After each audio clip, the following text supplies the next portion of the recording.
রাতের আধারে এবার সিটি কর্পোরেশনের কর্মকর্তাকে পেটালো পুলিশ। ঢাকা মেডিকেলে ভর্তি রাব্বিকে অজ্ঞাতদের হুমকি, সহায়তা দেওয়ার আশ্বাস আইন ও সালিশ কেন্দ্রের।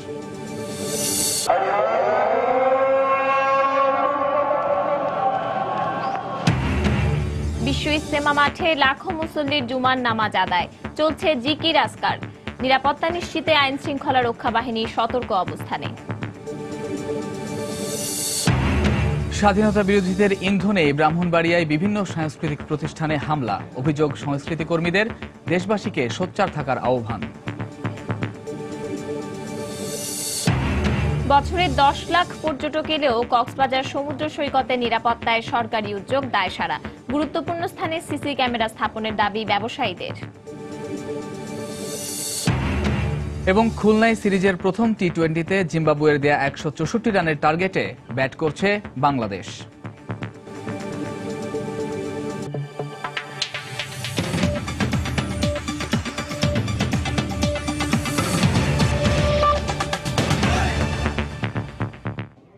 বাংলা সময়ের সঙ্গে আছে আমি পারমিতাহীন এবং আমি কামরুজ্জামান মামুন। বাংলাদেশ ব্যাংক কর্মকর্তা গোলাম রাব্বির পর এবার ঢাকা দক্ষিণ সিটি কর্পোরেশনের এক কর্মকর্তাকে পেটানোর অভিযোগ উঠেছে পুলিশের বিরুদ্ধে। দায়িত্ব পালনকালে গতরাতে যাত্রাবাড়ির মীর হাজিরবাগ এলাকার খালপাড় মোড়ে পুলিশ তার উপর চড়াও হয়। বিকাশচন্দ্র দাস নামে গুরুতর আহত সিটি কর্পোরেশনের ওই কর্মকর্তাকে প্রথমে ঢাকা মেডিকেলে ভর্তি করা হয়। অবস্থার উন্নতি না হওয়ায় বিকেলে তাকে রাজধানীর স্কয়ার হাসপাতালে নেওয়া হয়। বিস্তারিত তারিকুজ্জামান শিমুলের রিপোর্টে। ব্যাংক কর্মকর্তা গোলাম রাব্বির উপর নির্যাতনের ঘটনার কোনো কুল কিনারা না হতেই আবারও নির্যাতনের অভিযোগ পুলিশের বিরুদ্ধে। এবার অভিযোগের তীর যাত্রাবাড়ি থানার উপপরিদর্শক আকাশ ও সহকারী উপপরিদর্শক রাসেলের দিকে। প্রত্যক্ষদর্শী ও আহতের স্বজনরা জানান, অন্যান্য দিনের মতোই বৃহস্পতিবার মধ্যরাতে যাত্রাবাড়ি এলাকায় দায়িত্বে ছিলেন ঢাকা দক্ষিণ সিটি কর্পোরেশনের পরিচ্ছন্ন পরিদর্শক বিকাশচন্দ্র দাস। রাত 4টার দিকে মীর হাজিরবাগ এলাকার খালপাড় বাজারে পৌঁছালে টহলরত পুলিশ তাকে মোটরসাইকেল থামাতে বলে। অভিযোগ রয়েছে, মোটরসাইকেল থামানো মাত্রই কোনো কারণ ছাড়াই ঘাড়ে আঘাতের মধ্য দিয়ে শুরু হয় নির্যাতন।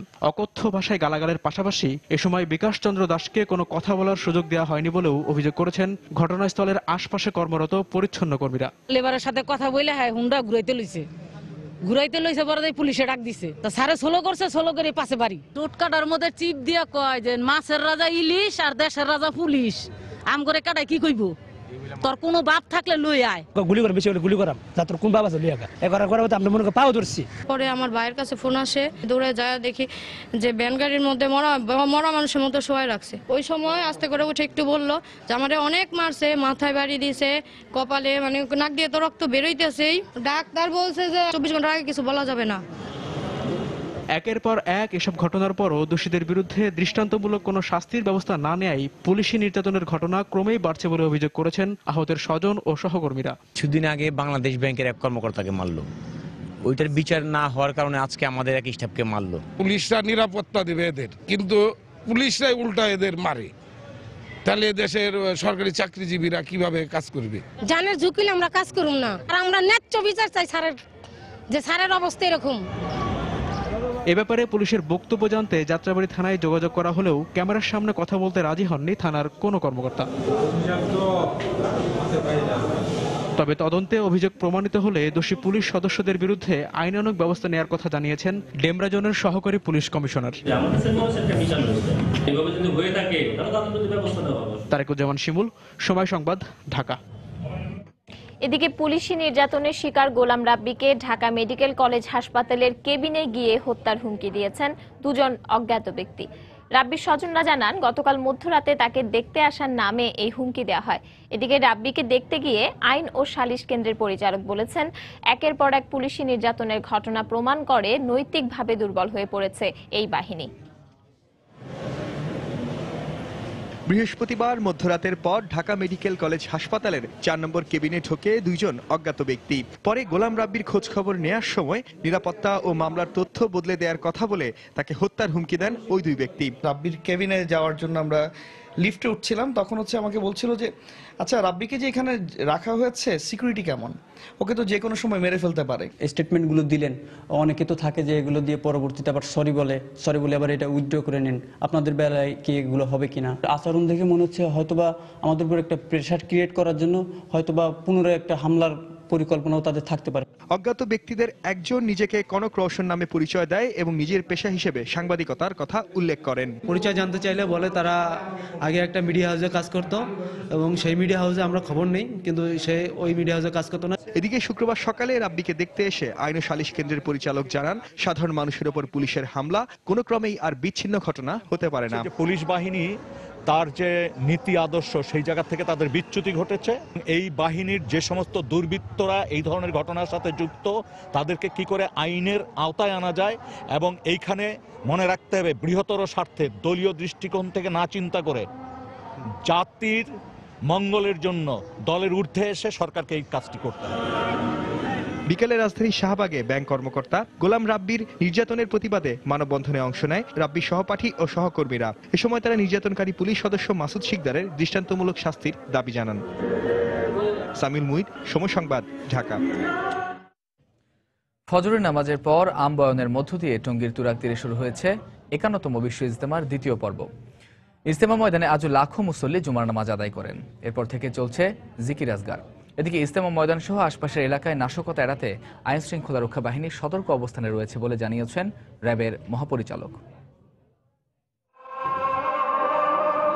টঙ্গীর তুরাগ তীরে জুমার নামাজ আদায় করেন লাখো মুসল্লি। এ সময় আশপাশের রাস্তায় ভিড় জমান মুসল্লিরা। জুমার নামাজের আগে বিভিন্ন হেদায়েতি বয়ান শোনেন তারা। দেশের 16টি জেলার মুসল্লিরা বিশ্ব ইজতেমার দ্বিতীয় পর্বে অংশ নিচ্ছেন। তারা এসেছেন শান্তির ধর্ম ইসলামের বিধান মেনে চলার শিক্ষা আর এর সুফল মানুষের মাঝে ছড়িয়ে দেওয়ার প্রেরণা বুকে নিয়ে।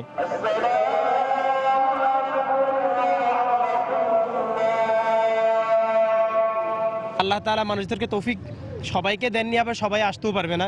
তো এত বড় জমায়েতের মধ্যে নামাজ পড়াটা এটা হচ্ছে সবচেয়ে ভাগ্যের ব্যাপার। আল্লাহ এবং আল্লাহ রসুল যেভাবে থাকার জন্য বলছে ওইভাবে চলার জন্য যে নিজেকে ভালোভাবে রাখতে পারি। এই দাওয়াতের মেহনতের এই কাজ সারা পৃথিবীতে চলতেছে। আল্লাহ তাআলা আমাদের বিশ্ব ইজতেমা কিয়ামত পর্যন্ত কবুল করুক। ঈমান এবং আমলের জিন্দেগানি যেন ঘটনা সারা বিশ্বের মুসলিম যেন এই দাওয়াতের আওতাভুক্ত হয়। এদিকে ইজতেমায় আগত মুসল্লিদের নিরাপত্তায় সব ধরনের প্রস্তুতি নেওয়া হয়েছে বলে জানিয়েছেন র্যাব মহাপরিচালক। বিগত বছরগুলো যে অভিজ্ঞতা হয়েছে সে অভিজ্ঞতার আওতায় আলোকে আমরা এই দ্বিতীয় পর্বে এবারে কিন্তু আমরা আরো বেশি করে সিকিউরিটিকে এনহ্যান্স করেছি। বাংলাদেশের সমস্ত মেজর ইন্টেলিজেন্স এজেন্সি যেগুলো আছে, গোয়েন্দা সংস্থা, তাদের সঙ্গে আমরা প্রতিনিয়ত সমন্বয় করছি। তাদের সঙ্গে সমন্বয়ের মাধ্যমে এখানে পসিবল যে থ্রেটস যেগুলো আছে সেগুলোকে আমরা বিবেচনায় নিয়েই পরিকল্পনা প্রণয়ন করেছি এবং প্রতি মুহূর্তে সেটাকে আমরা আপডেট করছি। এ পর্যন্ত শতাধিক দেশের মুসল্লি ইজতেমায় অংশ নিয়েছে বলে জানিয়েছে পুলিশ। আর বিদেশিদের নিরাপত্তায় নেওয়া হয়েছে বিশেষ ব্যবস্থা। তানিন মেহেদি, সময় সংবাদ, টঙ্গী, গাজীপুর। ব্রাহ্মণবাড়িয়ায় বিভিন্ন সাংস্কৃতিক প্রতিষ্ঠানে হামলা সুপরিকল্পিত। এর পেছনে স্বাধীনতা বিরোধীদের ইন্ধন রয়েছে বলে অভিযোগ করেছেন সাংস্কৃতিক কর্মীরা। তারা বলছেন এই হামলা বাংলাদেশের স্বাধীনতার চেতনা বিরোধীদের রাজনৈতিক প্রতিহিংসার ফল। এর বিরুদ্ধে দেশের মানুষকে সোচ্চার থাকার আহ্বান জানিয়েছেন তারা। তরিকুল ইসলাম সৌরভের রিপোর্ট। বাংলাদেশের মুক্তিযুদ্ধ থেকে শুরু করে প্রতিটি আন্দোলন সংগ্রামী চেতনার মশাল জ্বালিয়ে রাখেন সাংস্কৃতিক কর্মীরা। আর তাই স্বাধীনতা অর্জনের আগে পরে বাঙালি সংস্কৃতি এবং এর কর্মীরা নানাভাবে আক্রান্ত হয়েছেন ভিন্ন ভিন্ন সময়। সবশেষ ব্রাহ্মণবাড়িয়ায় ত্রিপক্ষীয় সংঘর্ষের কোনো পক্ষে না হয়েও সাংস্কৃতিক প্রতিষ্ঠানগুলো হয়ে ওঠে হামলার মূল টার্গেট। প্রতিহিংসা গুড়িয়ে দিয়েছে হারমোনিয়াম, তবলা, বই আর অগণিত মানুষের স্বপ্নকে। পেছনের কারণটি সুপরিকল্পিত। তাই এই ধরনের ঘটনার বিরুদ্ধে দেশের সব মুক্তিকামী মানুষকে সোচ্চার হওয়ার আহ্বান সাংস্কৃতিক কর্মীদের। যারা করেছে তারা যদি উত্তেজনার বশেই এই ধরনের ঘটনাগুলো ঘটিয়ে থাকে, তাহলে সমাজের, শহরের অন্যান্য আরো অনেক জায়গা ছিল, তারা বেছে বেছে কেন সংস্কৃতির উপরে আঘাতটাগুলো? তার মানে তারা জানে যে সংস্কৃতি শক্তি সকল সময় কুপমণ্ডুকতার বিরুদ্ধে, পশ্চাৎপদতার বিরুদ্ধে। আমাদের নান্দনিকতা, মাধুর্যমণ্ডিত এই জনপদের সাংস্কৃতিক ঐতিহ্য, তার বিরুদ্ধে একটা গভীর ষড়যন্ত্র আছে। এই জনপদে আমার মনে হয় গানের বাংলা, প্রাণের বাংলা, সেখানে ওস্তাদ আলাউদ্দিন খাঁ আমাদের সেই মুকুট, সেখানে আক্রমণ করা কিন্তু কোনো বিচ্ছিন্ন ঘটনা না, এটি সুপরিকল্পিত। ধর্মের নামে সাংস্কৃতিক প্রতিষ্ঠানের উপর হামলার ঘটনা যাতে ভবিষ্যতে আর না ঘটে সে ব্যাপারে সতর্ক থাকার পরামর্শ সরকারকে। এটি একটি মুক্তিযুদ্ধের বিরুদ্ধের একটি রাজনৈতিক কর্মকাণ্ড, অতএব এ সম্বন্ধে সচেতন হয়ে জনগণকে মাঠে নামতে হবে যাতে মুক্তিযুদ্ধের বিপক্ষের যে শক্তি তারা ধর্মের নাম করে রাজনীতি করার সুযোগ আর না পায়। সুষ্ঠু সংস্কৃতি চর্চার পরিবেশ ফিরিয়ে আনতে সরকারের হস্তক্ষেপ কামনা করে এই ঘটনার দ্রুত বিচারের দাবি জানিয়েছেন সাংস্কৃতিক ব্যক্তিত্বরা। তরিকুল ইসলাম সৌরভ, সময় সংবাদ, ঢাকা। 12 জানুয়ারি দিনভর মাদ্রাসা ছাত্রদের তাণ্ডবের পর জীবনযাত্রা স্বাভাবিক হতে শুরু করলেও ব্রাহ্মণবাড়িয়াবাসীর মধ্যে রয়ে গেছে চাপা ক্ষোভ।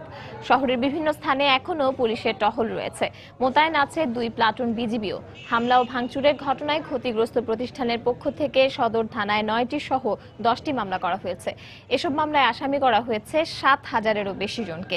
এ ঘটনায় এখনও কাউকে গ্রেপ্তার করতে পারেনি পুলিশ।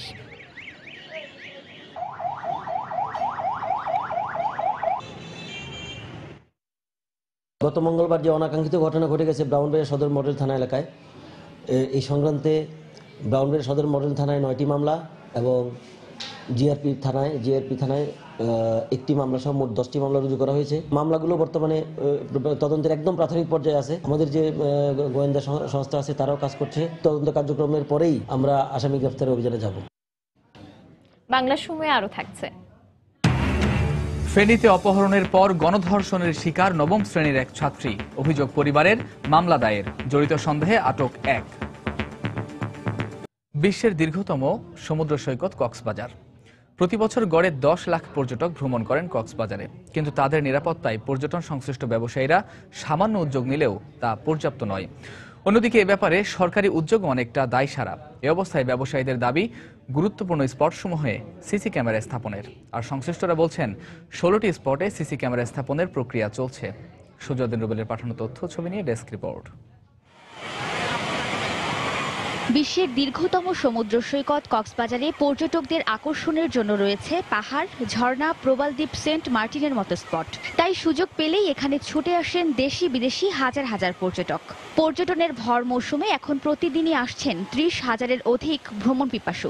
তাদের নিরাপত্তায় হোটেলগুলোতে রয়েছে সিসি ক্যামেরা ও নিরাপত্তা কর্মী, কিন্তু পর্যটকদের নিরাপত্তায় সৈকতের গুরুত্বপূর্ণ পয়েন্টগুলোতে নেই সিসি ক্যামেরা। পর্যটকদের নিরাপত্তা ব্যবস্থার জন্য এখানে কোনো সিসি ক্যামেরা বসানো হয় নাই। সিসি ক্যামেরাটা যদি থাকে সেক্ষেত্রে কিন্তু এটা কিন্তু নিরাপত্তাটা আরো বেশি জোরদার হবে। সরকারিভাবে যেই পদক্ষেপগুলি নেওয়া হয়েছে সেটা আমাদের কাছে এখনো খুব একটা সাফিসিয়েন্ট বলে মনে হয় না। তাই ব্যবসায়ীদের দাবি গুরুত্বপূর্ণ স্পটগুলোতে সিসি ক্যামেরা স্থাপনের পাশাপাশি সরকারি উদ্যোগ বাড়ানোর। আইন প্রয়োগকারী সংস্থার এই বিষয়টা নিয়ে খুবই গুরুত্ব দেওয়া উচিত। একই সাথে অনেক গুরুত্বপূর্ণ স্থানে কিন্তু রাতে বাতি থাকে না, সেটাও একটা ভালো লক্ষণ নয়। অবশ্য টুরিস্ট পুলিশের কর্মকর্তা জানালেন, সৈকত এলাকার গুরুত্বপূর্ণ 16টি পয়েন্ট চিহ্নিত করে সিসি ক্যামেরা স্থাপনের প্রক্রিয়া চলছে। এই ব্যাপারে আমরা ডিসি অফিস এবং মিনিস্ট্রির সাথে আমরা কথা বলেছি, তারা আমাদের পজিটিভ ইঙ্গিত দিয়েছে, তারা সিসিটিভি ক্যামেরা বসাবে। নিরাপত্তার বিষয়টি নিশ্চিত করা গেলে এখানে দেশি বিদেশি পর্যটকের সংখ্যা আরো বাড়বে বলে মনে করেন পর্যটন সংশ্লিষ্ট ব্যবসায়ীরা। সময় সংবাদ, কক্সবাজার। অতিথি পাখির কলকাকলিতে মুখর মৌলভীবাজার হাইল হাওড়ের বাইক্কাবিল। আছে জলজ লতাগুল্ম আর লাল সাদা শাপলার মোহনীয়তা।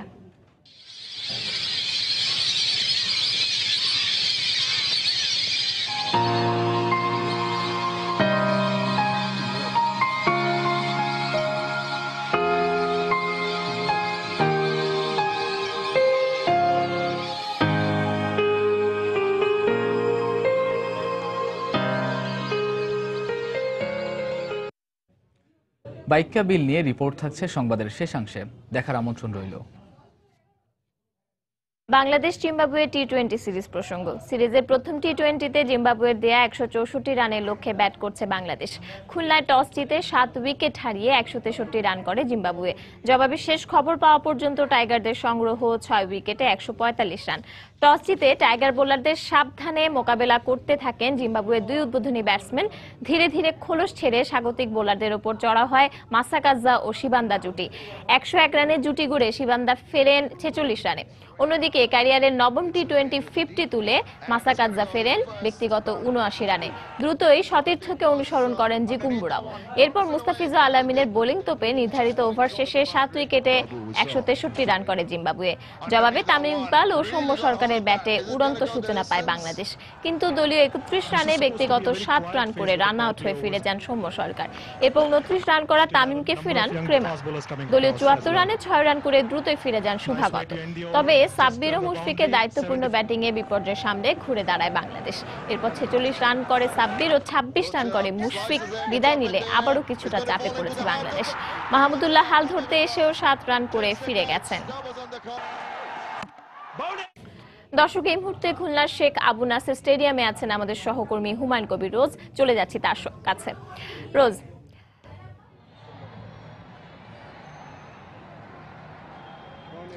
পারমিতা, আপনাকে ধন্যবাদ। আপনি যেমনটি বলছিলেন, আসলে টি-20 ম্যাচ মানেই কিন্তু আসলে স্নায়ুক্ষয়ী এবং রোমাঞ্চকর নানা নাটকীয়তায় ভরা। আজকের ম্যাচটাও কিন্তু আমরা দেখেছি যে ক্ষণে ক্ষণে রং পাল্টিয়েছে ম্যাচে। যেমন জিম্বাবুয়ে যখন শুরু করে তারা কিন্তু আগ্রাসীভাবে শুরু করে, বাংলাদেশ যখন শুরু করেছিল ভালো শুরুর ইঙ্গিত দিয়েও কিন্তু যখন সৌম্য আউট হয়ে গেল তারপর কিন্তু রুম্মান এবং তামিম হাল ধরেছিলেন। তামিম আউট হলেন, তো রুম্মান এবং মুশফিক যখন ভালো ব্যাটিং করলেন তখন মনে হচ্ছিল বাংলাদেশের জয়টা হয়তো 2-3 ওভার বাকি থাকতে হয়ে যাবে। এর আগে যখন আমি কথা বলছিলাম তখন কিন্তু বলছিলাম যে টি-20 ম্যাচটা এমন যে হয়তো শেষ ওভার পর্যন্ত অপেক্ষা করা লাগতে পারে। এই ম্যাচেও আসলে একই অবস্থা দাঁড়িয়েছে যে হয়তো শেষ ওভার পর্যন্ত অপেক্ষা করা হতে পারে, আর 2-3 রান বাকি আছে, বা যতটুকু গর্জন শুনতে পাচ্ছে হয়তো বাংলাদেশ জয়ের খুব কাছাকাছি চলে গেছে বা জিতে গেছে। যতটুকু বুঝতে পেরেছি বাংলাদেশ জিতে গেছে। জিতে গেলে বাংলাদেশ এবছরের প্রথম জয় হবে, যেটা এই বছর, গত বছরটা স্বপ্নের একটা বছর যাওয়ার পর এবছরে কিন্তু প্রথম ম্যাচ। হ্যাঁ, বাংলাদেশ অসাধারণভাবে কিন্তু জিতে গেছে। আপনারা দেখতে পাচ্ছেন দর্শকদের উল্লাস কিন্তু পিছনে। আমি যদি আপনাকে একটু দেখাই, এখানকার দর্শকরা আসলে ক্রিকেটের প্রতি তাদের ব্যাপক আগ্রহ, কারণ আমরা সকাল থেকেই লক্ষ্য করতে পেরেছিলাম যে টিকিটের জন্য তাদের মাঝে ব্যাপক হাহাকার লক্ষ্য করা গেছে। তারপরেও আমরা দেখেছি যারা টিকিট পাননি তারা কালোবাজারের মাধ্যমে টিকিট সংগ্রহ করেছেন। যারা কালোবাজারের মাধ্যমে টিকিট সংগ্রহ করতে পারেন নাই তারাও কিন্তু আমরা দেখেছি আইন শৃঙ্খলা বাহিনীর চোখের নজরকে ফাঁক দিয়ে কিন্তু এই স্টেডিয়ামের ভিতরে দেয়াল টপকে তারপর ভিতরে এসেছেন। এখন মূলত যে জন্য বাংলাদেশে শেষ পর্যন্ত জিতেছে এই জন্য সবার মাঝে একটা উৎসব কাজ করছে। কারণ আপনি জানেন যে পারমিতা, গত বছর বাংলাদেশ দারুণ একটা বছর পার করার পরও শেষ ম্যাচ টি-20 জিম্বাবুয়ের কাছে হেরেছিল।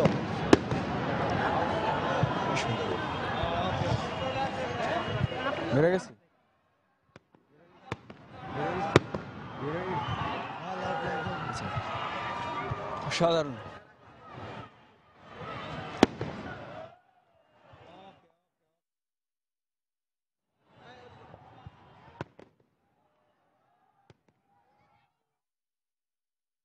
In the end, there was some fireworks from Zimbabwe, the top order fight, especially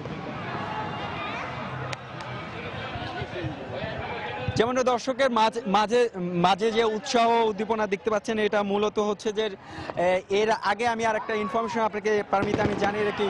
2006 সালের 28শে মার্চ এই জিম্বাবুয়ের বিপক্ষে টি-20 ক্রিকেটে জন্ম হওয়ার পর কিন্তু বাংলাদেশ প্রথম টি-20 খেলেছিল 2006 সালের 28শে মার্চে। তখন কিন্তু বাংলাদেশ এই মাঠে প্রথম টি-20 খেলার পর প্রথম ম্যাচে জিতেছিল। সেই ধারাবাহিকতায় দ্বিতীয় ম্যাচেও কিন্তু বাংলাদেশ আজকে তাদের প্রত্যাশিত জয়টা তুলে নিয়েছে। ম্যাচে নানা রকম ঘটনা অঘটন ছিল, তবে শেষ পর্যন্ত জয় উৎসব কিন্তু বাংলাদেশের মানুষের, সাধারণ মানুষের। এখানকার যারা স্থানীয়রা আছেন তারা মূলত আতঙ্কবাদী বা তারা চিৎকার করে জয় উৎসবকে উদযাপন করছে।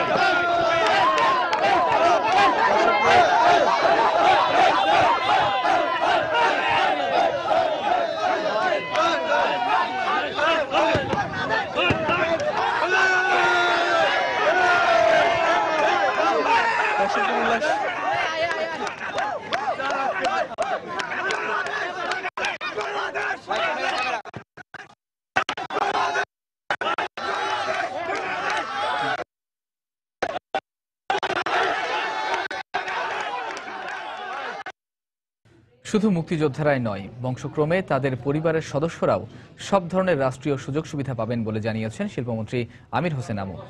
সকালে ঝালকাঠি সদর উপজেলা পরিষদ মিলনায়তনে ২৭ জন মুক্তিযোদ্ধাকে আর্থিক অনুদান ও দুস্থদের কম্বল বিতরণ অনুষ্ঠানে প্রধান অতিথির বক্তব্যে তিনি একথা জানান।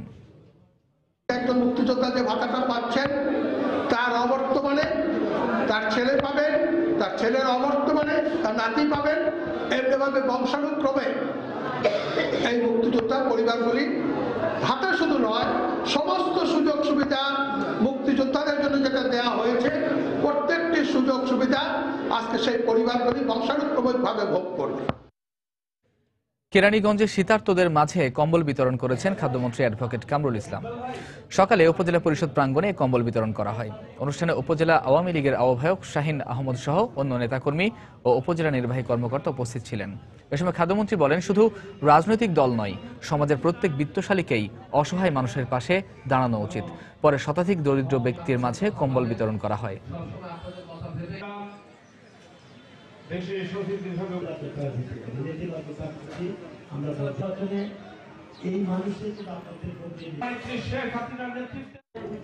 বাংলার সময় আরো থাকছে। চট্টগ্রাম সিটি কর্পোরেশনের শিক্ষা প্রতিষ্ঠানে মাসিক বেতন ও ভর্তি ফি বাড়িয়ে দ্বিগুণ। অভিভাবকদের মাঝে চরম অসন্তোষ, ভর্তুকি কমানোর কথা বলছেন মেয়র। ফেনীর ফুলগাজী উপজেলায় নবম শ্রেণীর এক ছাত্রী অপহরণের পর গণধর্ষণের শিকার হয়েছে বলে অভিযোগ পাওয়া গেছে। অপহরণের ১৭ দিন পর ২রা জানুয়ারি উদ্ধার করা হয় কিশোরীকে। এই ঘটনায় জড়িত সন্দেহে একজনকে আটক করা হয়েছে। বিস্তারিত আতিয়া সজলের রিপোর্টে, ক্যামেরায় ছিলেন মীর হোসেন রাসেল। পুলিশ জানায়, গত বছরের ১৪ ডিসেম্বর স্কুল থেকে ফেরার পথে নির্যাতিতা কিশোরীকে অপহরণ করে দুর্বৃত্তরা। এরপরই মুক্তিপণ দাবি করা হয় পরিবারের কাছে। মেয়েকে ফিরে পেতে বিকাশের মাধ্যমে ৩০,০০০ টাকাও দেন নির্যাতিতার মা। অপহরণের ১৭ দিন পর মহিপালে অচেতন অবস্থায় উদ্ধার করা হয় কিশোরীকে। এই ঘটনার সুষ্ঠু বিচারের দাবি জানিয়েছেন স্বজনরা। আমি অজ্ঞান অবস্থায় ছিলাম, আমাকে যখন সুই দেয় এবং কি বড়ি খাওয়া তখন আমি অজ্ঞান হয়ে যাই। তখন অজ্ঞান অবস্থা ওনারা আমাকে শারীরিকভাবে মানুষ অনেক অত্যাচার করে। ফোন করছে, টাকা দিতাম বিকাশে, টাকা দিই আমার মাইয়া এবারে ভর্তি করছে গেলে রিস্ক করে আনতে পারেন না। এখানে কই করতে আমার মাইয়া হাতুন টাকা লে যেত মারি হেলা দিয়ে আল্লাহ হাতিনিও মাইয়া লাশও হাতিনিও। আমার বোনকে যে শারীরিক নির্যাতন করেছেন, এই শারীরিক নির্যাতনের প্রশাসনিক যে বিচার, আমি উপযুক্ত বিচারটা চাই।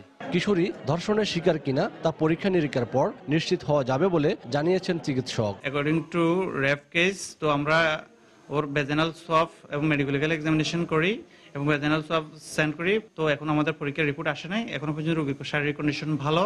তো রিপোর্ট আসলে পরবর্তী কন্ডিশন বোঝা যাবে। এই ঘটনায় জড়িতদের গ্রেপ্তারের চেষ্টা চলছে বলে জানিয়েছে পুলিশ। অত্র মামলার ঘটনায় জড়িত আসামিদেরকে গ্রেপ্তারের জন্য বিভিন্ন জায়গায় গ্রেপ্তার অভিযান অব্যাহত আছে। আসামি পলাতক থেকে গ্রেপ্তার করা সম্ভব হয় নাই। গত ৫ জানুয়ারি কিশোরীর মা বাদী হয়ে ৩ জনকে আসামি করে একটি মামলা দায়ের করেছেন। পরে নার্গিস আক্তার রিনা নামে একজনকে গ্রেপ্তার করে পুলিশ। আতিয়ার সজল, সময় সংবাদ, ফেনী। বাগেরহাটে একটি মিল থেকে ৫৬২ বস্তা ডাল ডাকাতির ঘটনা ঘটেছে। গতরাতে বিসিক শিল্পনগরের একটি মিলে এ ডাকাতি হয়। পুলিশ জানায়, অস্ত্রের মুখে মেসার্স শক্তি ধান মিলের শ্রমিকদের বেঁধে ফেলে ডাকাতরা।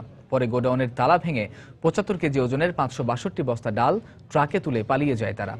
খবর পেয়ে ঘটনাস্থলে পৌঁছে জিজ্ঞাসাবাদের জন্য মিলের ৩ শ্রমিককে আটক করেছে পুলিশ।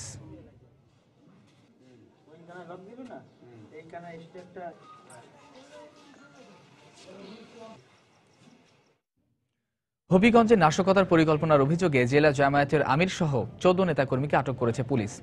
সকালে শহরতলির পশ্চিম ভাদই এলাকা থেকে তাদের গ্রেফতার করা হয়। পুলিশ জানায়, শহরতলিতে জামায়াতের আমির মোখলেসুর রহমানের বাড়িতে গোপন বৈঠকের সময় অভিযান চালানো হয়। এ সময় মোখলেসুর রহমান সহ জামায়াতের আরও ১৪ জন নেতাকর্মীকে আটক করা হয়। এ সময় ঘটনাস্থল থেকে ১ লাখ টাকা, ১৬টি মোবাইল ফোন, জিহাদি বই এবং সরকার বিরোধী লিফলেট উদ্ধার করে পুলিশ। জেলা শহরে বড় ধরনের নাশকতার পরিকল্পনা করা হচ্ছিল বলে জানিয়েছে পুলিশ।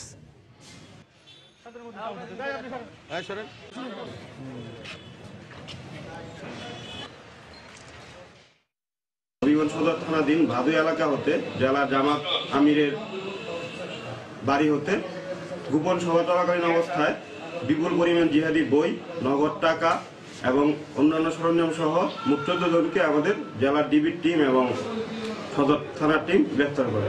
ধারণা করা হচ্ছে তারা বড় ধরনের নাশকতার কাজে সংক্রান্ত এই গোপন সভা করছিল। আগামী 17 এপ্রিল 5 বছর পূর্ণ করতে যাচ্ছে সময় সংবাদ। এই উপলক্ষে মাস জুড়ে দেশের প্রতিটি জেলায় দর্শকের কাছে যাচ্ছে সময় সংবাদ দল। এরই অংশ হিসেবে বিকেলে বরিশালে শেরে বাংলা মেডিকেল কলেজ প্রাঙ্গণে আয়োজন করা হয় অনুষ্ঠানের। এ সময় সময় সংবাদ নিয়ে নিজেদের অনুভূতি জানাতে সেখানে জড়ো হন বিভিন্ন শ্রেণী পেশার মানুষ। গত 5 বছরে সময় সংবাদ কতটুকু প্রত্যাশা পূরণ করতে পেরেছে তা জানতে চাওয়া হয় উপস্থিত দর্শকদের কাছে। এ সময় মুক্তিযুদ্ধ বিষয়ক অনুষ্ঠান এবং খবর প্রচারের প্রতি জোর দেওয়ার পরামর্শ দেন দর্শকরা। এর আগে সকালে শরীয়তপুরে শহীদ মিনারে আয়োজন করা হয় দর্শকের কাছে অনুষ্ঠান। সেখানে নিজেদের বক্তব্য তুলে ধরেন দর্শকরা, দেন তাদের মতামত।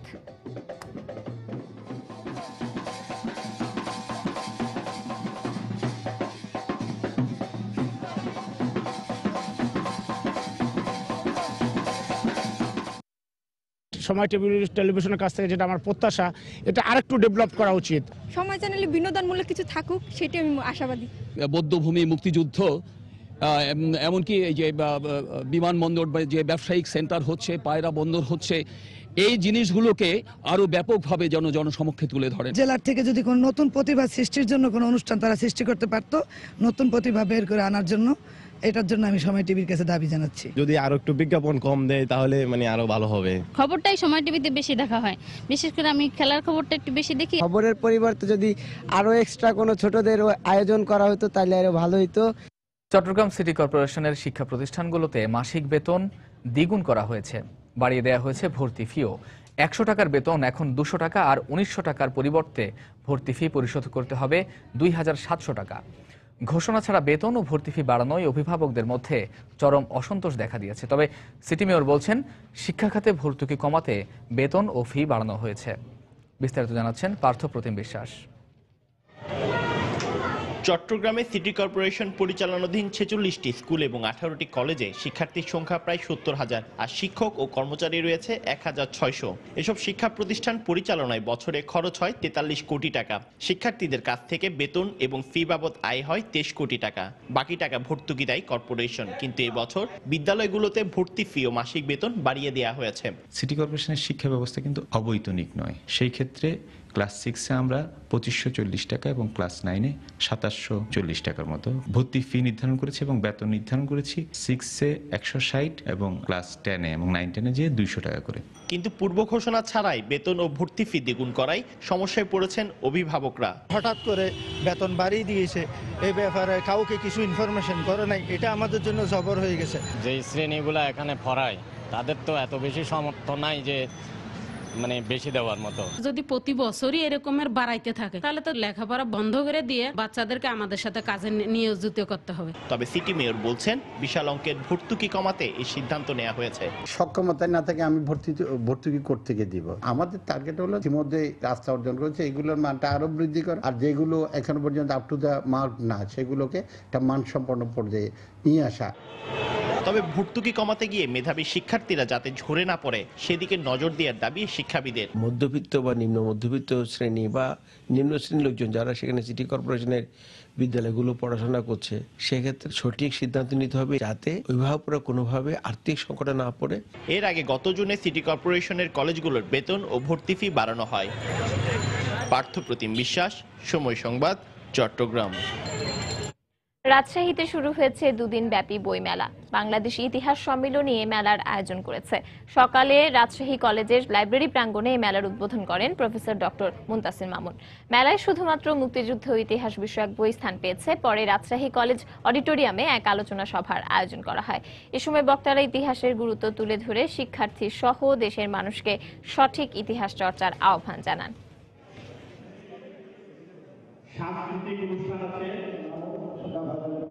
কুমিল্লায় শুরু হয়েছে 3 দিন ব্যাপী ডিজিটাল উদ্ভাবনী মেলা। জেলা প্রশাসনের উদ্যোগে জেলা শিল্পকলা একাডেমিতে মেলার আয়োজন করা হয়। সকালে বেলুন উড়িয়ে ও ফিতা কেটে মেলার উদ্বোধন করা হয়। এ সময় মন্ত্রিপরিষদ বিভাগের ভারপ্রাপ্ত সচিব NM জিয়াউল আলম সহ জেলা প্রশাসনের ঊর্ধ্বতন কর্মকর্তারা স্টল ঘুরে দেখেন। এ সময় মেলার 50টি স্টলে তরুণ উদ্ভাবকদের সেবা প্রদানের কার্যক্রম প্রদর্শন করা হয়। আগামী 17 জানুয়ারি শেষ হবে এই মেলা। এর আগে মেলা উপলক্ষে টাউন হল থেকে একটি র্যালি বের করা হয়।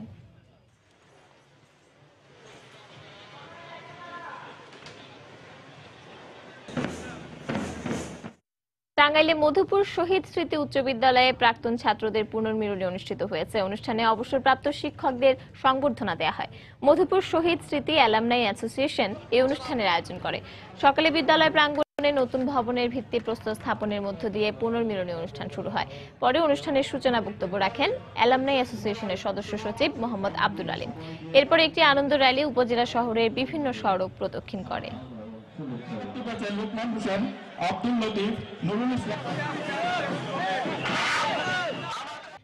উৎসবমুখর পরিবেশের মধ্য দিয়ে বগুড়ায় হয়ে গেল শীতকালীন পিঠা উৎসব। সকালে পৌর পার্কে দিনব্যাপী এই পিঠা উৎসবের আয়োজন করা হয়। উৎসবে অংশ নেওয়া 20টি স্টলে বিভিন্ন স্কুলের শিক্ষার্থীরা দুধকলি, বৌসোহাগী, মেরা পিঠা, কুলি ও ভাপাসহ বাহারি রকমের পিঠা প্রদর্শন করে।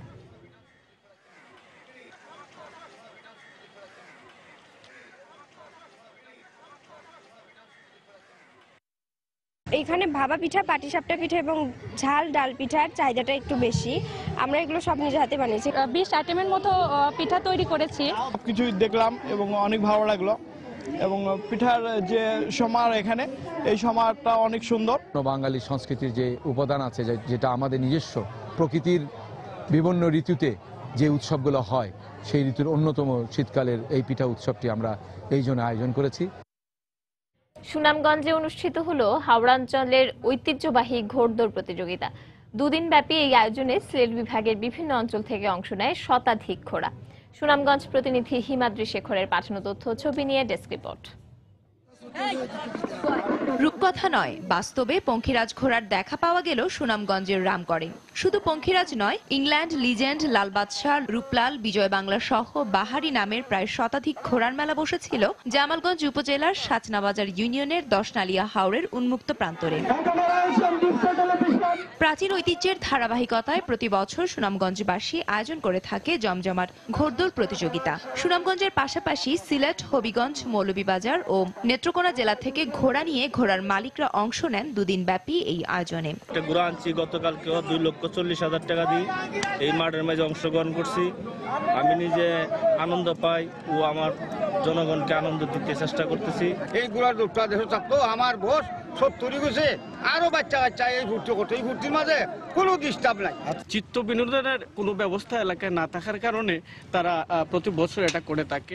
আয়োজকদের প্রত্যাশা, গ্রামীণ বিলুপ্ত প্রায় এই খেলাটি প্রয়োজনীয় পৃষ্ঠপোষকতা পেলে আবারও ফিরে পাবে এর পুরনো জৌলুস। পুরো মৌসুম শুরু হয় এর আগেই এলাকার মানুষ তাদের ঐতিহ্যবাহী ঘোড়দৌড় প্রতিযোগিতা আয়োজন করে থাকে। আমরা চাই প্রতি বছরই অপসংস্কৃতির চর্চা থেকে মুক্ত হওয়ার জন্য এই এলাকায় ঘোড়দৌড় থাকুক। এবারের ঘোড়দৌড় প্রতিযোগিতায় প্রথম হয় সিলেটের বিয়ানীবাজার থেকে আসা ঘোড়া ইংল্যান্ড, দ্বিতীয় হয় সুনামগঞ্জের ফরিদ বাংলা নামের ঘোড়া এবং তৃতীয় স্থান অধিকার করে আয়োজক রামগড় গ্রামের ঘোড়া তামিম বাংলা।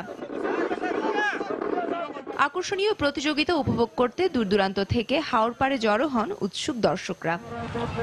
সময় সংবাদ, সুনামগঞ্জ। এবার মৌলভীবাজারের বাইক্কা বিলের সৌন্দর্য নিয়ে রিপোর্ট। প্রতি বছরের মতো অতিথি পাখির কলকাকলিতে মুখর হয়ে উঠেছে মৌলভীবাজারের হাইল হাওরের বাইক্কা বিল। জলবায়ু পরিবর্তন সহ বিভিন্ন সংকটে একসময় বিপর্যয়ের মুখে পড়লেও সরকারি সহায়তায় আবারও ঘুরে দাঁড়িয়েছে বিলটি।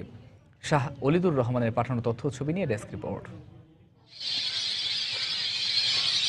পালকে ভর দিয়ে হাজার হাজার মাইল পথ পাড়ি দিয়ে নানা প্রজাতির নাম না জানা হাজারো পাখি এখন ভিড় করছে হাইল হাওরের বাইক্কা বিলে। পাখির কলকাকলি আর ডানা ঝাপটানোর শব্দ যেন সৃষ্টি করেছে এক অন্য পরিবেশ।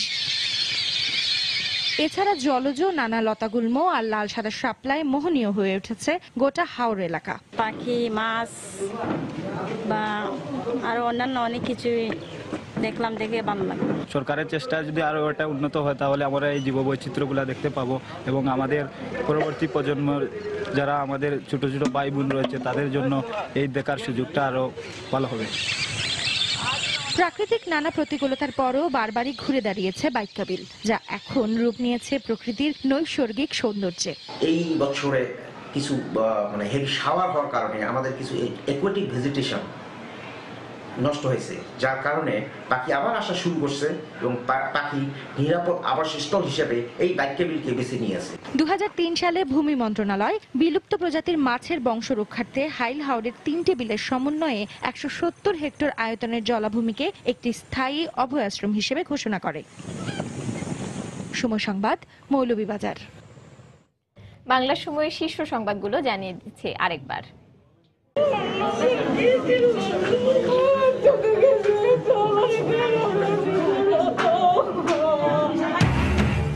রাতের আধারে এবার সিটি কর্পোরেশনের এক কর্মকর্তাকে পেটালো পুলিশ। হাসপাতালে ভর্তি রাব্বিকে অজ্ঞাতদের হুমকি, সহায়তা দেওয়ার আশ্বাস আইন ও সালিশ কেন্দ্রের।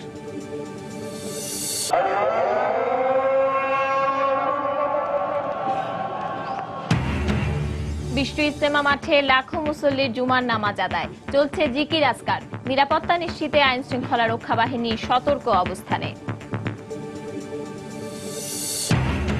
স্বাধীনতা বিরোধীদের ইন্ধনে ব্রাহ্মণবাড়িয়ায় বিভিন্ন সাংস্কৃতিক প্রতিষ্ঠানে হামলা, অভিযোগ সংস্কৃতি কর্মীদের, দেশবাসীকে সোচ্চার থাকার আহ্বান। বছরে 10 লাখ পর্যটক এলেও কক্সবাজার সমুদ্র সৈকতের নিরাপত্তায় সরকারি উদ্যোগ দায়সারা। গুরুত্বপূর্ণ স্থানে সিসি ক্যামেরা স্থাপনের দাবি ব্যবসায়ীদের।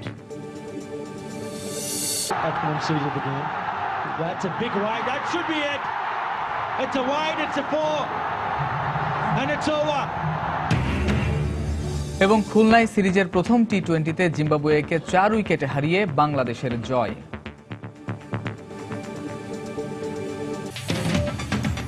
দর্শক, এই ছিল বাংলা সময়। যে কোনো খবর পেতে ভিজিট করুন সময়নিউজ.tv। এছাড়া এই মাত্র পাওয়া খবর আপনার মোবাইলে পেতে SMS করুন *SN লিখে পাঠিয়ে দিন 16242 নম্বরে। আর সঙ্গে থাকুন সময়ের।